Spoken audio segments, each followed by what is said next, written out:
السلام علیکم ورحمۃ اللہ وبرکاتہ۔ الحمد للہ رب العالمین والعاقبۃ للمتقین والصلاۃ والسلام علی رسولہ الکریم وعلی آلہ واصحابہ وصحبہ اجمعین، اما بعد۔ عن ابی ہریرہ رضی اللہ تعالی عنہ عن النبی صلی اللہ علیہ وسلم قال اجتنبوا السبع الموبقات قالوا یا رسول اللہ وما ہن قال الشرک باللہ والسحر وقتل النفس التي حرم اللہ الا بالحق۔ معزز سامعین، بات چل رہی ہے اکبر الکبائر، بڑے گناہوں میں سے بھی جو بڑے گناہ ہوتے ہیں جنہیں اللہ کے نبی صلی اللہ علیہ وسلم نے السبع الموبقات کے نام سے ذکر کیا ہے کہ 7 ہلاک کرنے والے گناہوں سے بچو۔ اس سلسلے میں بات ہو چکی ہے کہ اللہ تبارک و تعالیٰ کے ساتھ شرک کرنا کتنا بڑا جرم ہے، اور دوسرے نمبر پر جادو سیکھنا اور سکھانا اس کا کیا حکم ہے اور اس کا کیا حد وغیرہ ہے، اس پہ تفصیل سے بات ہو چکی ہے۔ اس سلسلے میں تیسری چیز جو اللہ کے نبی صلی اللہ علیہ وسلم نے ذکر کی، وہ آپ نے فرمایا وَقَتْلُ النَّفْسِ الَّتِي حَرَّمَ اللَّهُ إِلَّا بِالْحَقِّ، کہ جو ہلاک کرنے والے گناہ ہیں، جن گناہوں سے بچنا ہر مسلمان کے لیے ضروری ہے، ان گناہوں میں سے تیسرا گناہ ناحق کسی کو قتل کرنا۔ چونکہ انسانی جان یہ بڑی قیمتی ہوتی ہے، اور اللہ کے نبی صلی اللہ علیہ وسلم نے بلکہ شریعت نے انسانی جان کی حفاظت کے لیے بہت سخت قانون نافذ کیے ہیں، تاکہ کسی انسان کی جان یوں ہی بلا وجہ کوئی لیتا نہ پھرے اور کسی کو کوئی ہلاک کرتا ہوا نہ پھرے۔ تو انسانی جان کی اتنی اہمیت ہے کہ اللہ تبارک و تعالیٰ نے اسی اہمیت کو ظاہر کرتے ہوئے فرمایا ہے کہ من قتل نفسا بغیر نفس او فساد فی الارض فکأنما قتل الناس جمیعا، کہ جس شخص نے کسی ایک آدمی کو قتل کیا، کسی ایک آدمی کو بلا سبب، او فساد فی الارض، یا کسی نے زمین میں فساد برپا کیا، فکأنما قتل الناس جمیعا، تو گویا اس نے پوری انسانیت کا قتل کیا، یعنی ایک انسان کا قتل کرنا پوری انسانیت کا قتل کرنا ہے۔ ومن احیاہا، اور جس نے کسی انسان کی جان بچا لی، یعنی کوئی ہلاک ہونے والا تھا، مرنے والا تھا، اس کی جان کو بچا لیا، فکأنما احیا الناس جمیعا، تو گویا اس آدمی نے پوری انسانیت کی جان بچا لی ہے۔ تو ایک انسانی جان کی شریعت میں بڑی اہمیت ہے، اسی لیے انسانی جان کی حفاظت کے لیے شریعت نے بہت سخت قانون نافذ کیے ہیں کہ اگر کسی نے کسی کو بلا وجہ قتل کر دیا تو اس کے بدلے میں اس کو قتل کر دیا جائے گا۔ اب جس کو اپنی جان پیاری ہوگی وہ کسی کو قتل نہیں کرے گا۔ تو یہ بڑے گناہوں میں سے جنہیں اللہ کے نبی صلی اللہ علیہ وسلم نے ہلاک کرنے والے گناہ بتائے ہیں، ان میں سے ایک گناہ ہے کہ کسی کو بلا وجہ قتل کرنا۔ قرآن میں اللہ تبارک و تعالیٰ نے فرمایا ہے جو کسی کو بلا وجہ قتل کر دیتا ہے اس کی سزا کیا ہے؟ اللہ تعالیٰ نے فرمایا وَمَن يَقْتُلْ مُؤْمِنًا مُتَعَمِّدًا فَجَزَاؤُهُ جَهَنَّمُ خَالِدًا فِيهَا، کہ جو آدمی کسی مومن کو جان بوجھ کر کے قتل کر دیتا ہے تو اس کی سزا کیا ہے؟ فَجَزَاؤُهُ جَهَنَّمُ خَالِدًا فِيهَا، اس کی سزا جہنم ہے اور ہمیشہ جہنم میں رہے گا۔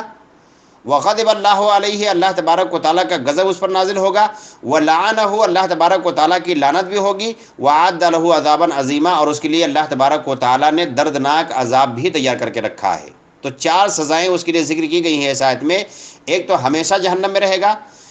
دوسرا اللہ تبارک و تعالیٰ کی غضب اس پہ ہوگی، اللہ تبارک و تعالیٰ کی لعنت ہوگی، اور اسپیشل اللہ تبارک و تعالیٰ نے اس کے لیے عذاب تیار کر کے رکھا ہے جو کسی کو بلا وجہ بلا کسی سبب کے قتل کر دیتا ہے۔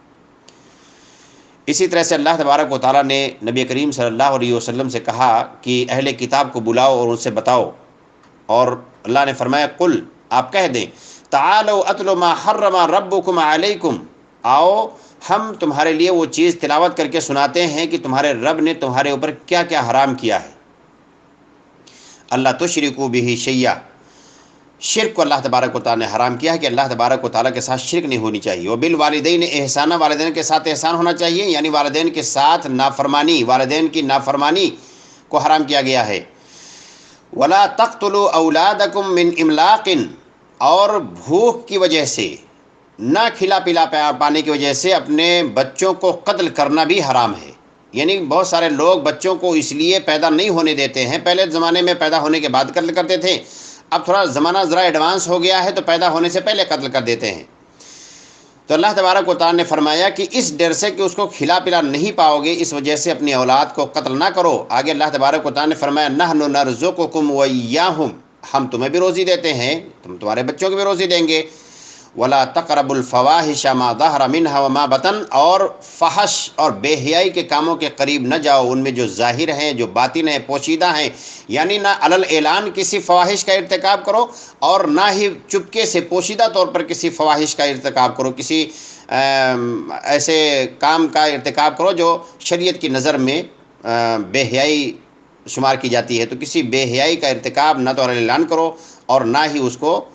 پوشیدہ کر کے کرو۔ ولا تقتلوا النفس التي حرم اللہ الا بالحق، یہاں اللہ تبارک و تعالیٰ نے ذکر کیا اسی طرح سے جس جان کو اللہ تعالیٰ نے تمہارے اوپر حرام کر دیا ہے اس کو تم قتل نہ کرو، الا بالحق، مگر حق کے ساتھ۔ اور حق کیا ہے وہ انشاءاللہ ہم آگے بتائیں گے کہ کن کن وجوہات کے بنا پر کسی انسان کو قتل کرنا جائز ہے اور قتل کیا جا سکتا ہے۔ اللہ کے نبی صلی اللہ علیہ وسلم نے فرمایا کہ کل ذنب عسى اللہ ان یغفرہ، ہر گناہ اللہ تبارک و تعالیٰ ممکن ہے بخش دے، سارے گناہ اللہ تبارک و تعالیٰ ممکن ہے بخش دے، الا سوائے من مات مشرکا او قتل مؤمنا متعمدا، سوائے دو گناہ کے، ایک تو یہ کہ کوئی مشرک مر گیا ہو، یعنی شرک کرتا ہوا اسی حال میں مر گیا ہو، اللہ تبارک و تعالیٰ سے توبہ نہ کی ہو، اور دوسرا کہ کسی مسلمان کسی مومن کو جان بوجھ کر کے قتل کرنے والے کو اللہ تبارک و تعالیٰ نہیں بخشے گا، اس کی معافی نہیں ہے۔ اللہ کے نبی صلی اللہ علیہ وسلم نے فرمایا جس سے کسی کو قتل کرنے کی عظمت ظاہر ہوتی ہے کہ کتنا عظیم گناہ ہے، کتنا سخت گناہ ہے۔ اللہ کے نبی صلی اللہ علیہ وسلم فرمایا کہ قتل المؤمن اعظم عند اللہ من زوال الدنیا، اللہ تبارک و تعالیٰ کے نزدیک کسی ایک مومن کا قتل کرنا پوری دنیا کے زائل ہو جانے سے، پوری دنیا کے ختم ہو جانے سے بھی زیادہ خطرناک ہے۔ اسی طرح سے اللہ کے نبی صلی اللہ علیہ وسلم فرمایا کہ لن یزال المؤمن فی فسحۃ من دینہ، مومن مسلسل اپنی دین کی وسعت میں رہتا ما لم یصب دما حراما، جب تک کہ کسی حرام خون کا ارتکاب نہ کر لے، یعنی کسی کو قتل نہ کر دے، جب تک قتل نہیں کر رہا ہے دین میں اس کے لیے وسعت ہے، اللہ تبارک و تعالیٰ کے ہاں مغفرت کی امید کی جا سکتی ہے، لیکن کسی کو قتل کر دیا تو یہ گناہ ایسا ہے کہ اس گناہ کی مغفرت نہیں ہے، الا ہے کہ آدمی سچی توبہ کرے اور اس کا جو قصاص ہے، اگر جان بوجھ کر قتل کیا ہے اور اسلامی ملک ہے اس کا قصاص ادا ہو جائے۔ عبداللہ ابن عمر رضی اللہ تعالیٰ عنہ کہتے ہیں رأیت رسول اللہ صلی اللہ علیہ وسلم یطوف بالکعبۃ ویقول، اللہ کے نبی صلی اللہ علیہ وسلم کو میں نے دیکھا آپ کعبہ کا طواف کر رہے تھے، اور طواف کرتے ہوئے اللہ کے نبی صلی اللہ علیہ وسلم کہہ رہے تھے کہ ما اطیبک و اطیب ریحک، تو کتنا پیارا ہے اور تیری بو کتنی پیاری ہے، وما اعظمک و اعظم حرمتک، اور تو کتنا عظیم ہے اور تیری حرمت کتنی عظیم ہے، یعنی اللہ کے نبی صلی اللہ علیہ وسلم گویا کعبہ سے مخاطب ہیں۔ پھر اللہ کے نبی صلی اللہ علیہ وسلم اسی کعبہ سے کہتے ہیں والذی نفس محمد بیدہ، قسم ہے اس ذات کے جس کے ہاتھ میں محمد کی جان ہے، یعنی اللہ تبارک و تعالیٰ کی قسم کھا کر کے اللہ کے نبی صلی اللہ علیہ وسلم کہہ رہے ہیں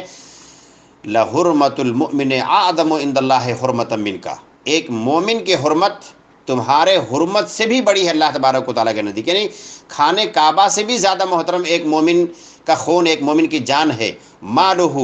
ودمہ، آدمی کا مال، آدمی کا خون، اسی طرح سے آدمی کے بارے میں حسن ظن رکھنا، یعنی مومن کے بارے میں حسن ظن رکھنا، اس کے خون کی پامالی، اس کے مال کی پامالی، یہ خانہ کعبہ سے بھی زیادہ محترم اللہ کے نبی صلی اللہ علیہ وسلم نے بتایا ہے۔ اسی طرح سے اللہ کے رسول صلی اللہ علیہ وسلم کی ایک حدیث ہے، آپ نے فرمایا اول ما یقضى به الناس یوم القیامت فی الدماء، قیامت کے دن سب سے پہلے جس چیز کا فیصلہ ہوگا وہ خون کا فیصلہ ہوگا، یہ حقوق العباد کے تعلق سے جس کا فیصلہ ہوگا وہ خون کا فیصلہ ہوگا۔ اور ایک حدیث میں آتا ہے اول ما یحاسب به العبد یوم القیامت الصلاۃ، قیامت کے دن سب سے پہلا سوال آدمی سے نماز کے بارے میں ہوگا، تو وہ عبادات کے بارے میں یا حقوق اللہ کے تبارک و تعالیٰ کے بارے میں پہلا سوال نماز کے بارے میں ہوگا، اور بندوں کے حقوق کے بارے میں سب سے پہلا سوال خون کا ہوگا۔ ابو ہریرہ رضی اللہ تعالیٰ عنہ سے مروی ہے، فرماتے ہیں کہ رسول اللہ صلی اللہ علیہ وسلم نے فرمایا کہ لو ان اہل السماء و اہل الارض اشترکوا فی دم مؤمن، دیکھیں کتنا خطرناک گناہ ہے کسی مومن کا قتل کرنا، اتنا عظیم ہے اور اتنا خطرناک ہے کہ اللہ کے رسول صلی اللہ علیہ وسلم نے فرمایا کہ اگر پوری دنیا اور پورے آسمان والے یعنی سارے لوگ مل کر کے اگر کسی ایک مومن کا قتل کریں، یعنی کسی ایک مومن کے قتل میں ساری دنیا اور سارے آسمان کے لوگ شریک ہو جائیں، اللہ کے نبی صلی اللہ علیہ وسلم فرمایا لَأَكَبَّهُمُ اللَّهُ فِي النَّارِ، تو سب کے سب کو اللہ تبارک و تعالیٰ جہنم میں ڈال دے گا۔ یعنی ایک مومن کے قتل کرنے میں اگر پوری دنیا کے لوگ شریک ہو جائیں تو اتنا بڑا جرم پوری دنیا والے کر رہے ہیں کہ اللہ کے نبی صلی اللہ علیہ وسلم نے فرمایا کہ اسی جرم کے پاداش میں اللہ تبارک و تعالیٰ سب کے سب کو جہنم میں ڈال دے گا۔ ابو موسیٰ اشعری رضی اللہ تعالیٰ عنہ سے مروی ہے، کہتے ہیں رسول اللہ صلی اللہ علیہ وسلم فرمایا، اچھا یہ قتل کرنا یہ شیطان کو بڑا محبوب ہے۔ آپ نے فرمایا اذا اصبح ابلیس بث جنودہ فیقول، جب صبح ہوتی ہے تو ابلیس اپنی لشکر کو دنیا میں بھیج دیتا ہے، پھیلا دیتا ہے آبادی میں، لوگوں کے درمیان، اور کہتا ہے کہ من اخذل اليوم مسلما البسہ التاج، کہ جس نے آج کسی مومن کو، کسی مسلمان کو رسوا کیا، گمراہ کیا، اسے تاج پہنایا جائے گا۔ یہ اعلان کر کے اپنے کارندوں کو دنیا میں بھیج دیتا ہے، آبادی میں بھیج دیتا ہے۔ پھر کہتے ہیں ایک آدمی آتا ہے، یعنی انہی میں سے ایک شیطان آتا ہے جو اپنا کارنامہ انجام دیتا ہے اور واپس آ کر کے ابلیس کو بتاتا ہے، کہتا ہے کہ لم ازل بہ حتی طلق امرأتہ، کہا کہ میں ایک آدمی کے پیچھے پڑا رہا یہاں تک کہ اس نے اپنی بیوی کو طلاق دے دیا۔ یعنی اس کو غصہ دلاتا رہا، اس کی بیوی کے خلاف بھڑکاتا رہا یہاں تک کہ اس آدمی نے اپنی بیوی کو طلاق دے دیا۔ تو ابلیس اس سے کہتا ہے او شکا ان یتزوج، تم نے کوئی بہت بڑا تیر نہیں مارا ہے، ممکن ہے وہ ابھی طلاق دے دیا ہو، بعد میں رجوع کر لے یا بعد میں پھر شادی کر لے گا، کوئی بہت بڑا تیر نہیں مار کر کے آئے ہو۔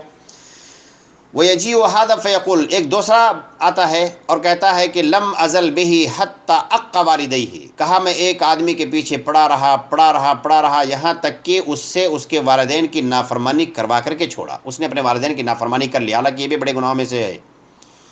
تو ابلیس کہتا ہے یوشک ان یبرہما، کوئی بہت بڑا تیر نہیں مار کے آئے ہو، ممکن ہے کہ بعد میں وہ اپنے والدین کی فرما برداری کر لے، ابھی نافرمانی کیا، بعد میں فرما برداری کر لے، گناہوں سے توبہ کر لے۔ اور تیسرا آتا ہے، کہتا ہے کہ لم ازل بہ حتی اشرکا، کہتا ہے میں ایک آدمی کے پیچھے پڑا رہا،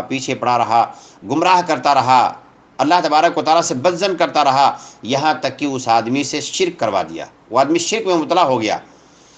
تو ابلیس اس سے کہتا ہے انت، واہ بھائی تم تو تم ہو،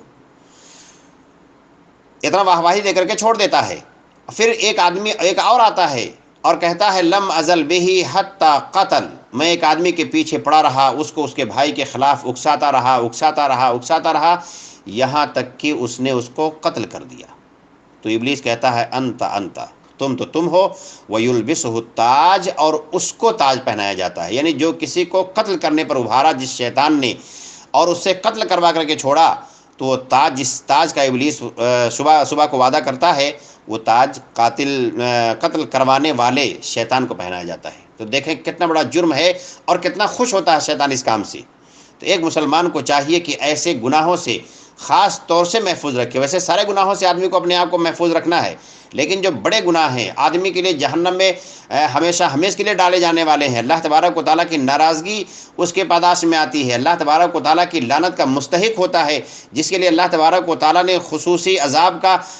تیار کر کے رکھا ہے، ایسے گناہ سے ایک مومن کو چاہیے کہ ہر حال میں بچے اور اپنے غصے پر کنٹرول رکھے، کہیں ایسا نہ ہو کہ شیطان اس کو اکساتے کسی کے قتل کرنے پر آمادہ کر دے۔ اللہ کے رسول صلی اللہ علیہ وسلم نے فرمایا ہے کہ ناحق کسی کو قتل نہیں کرنا چاہیے، یعنی اسی حدیث میں جس میں 7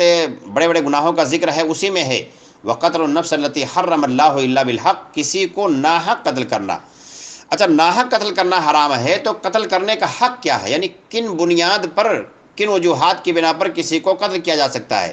اب تک ہم نے دیکھا کہ قتل کرنا کتنا بڑا جرم ہے، شیطان کتنا خوش ہوتا ہے، اللہ کتنا ناراض ہوتا ہے، اللہ کا غضب نازل ہوتا ہے،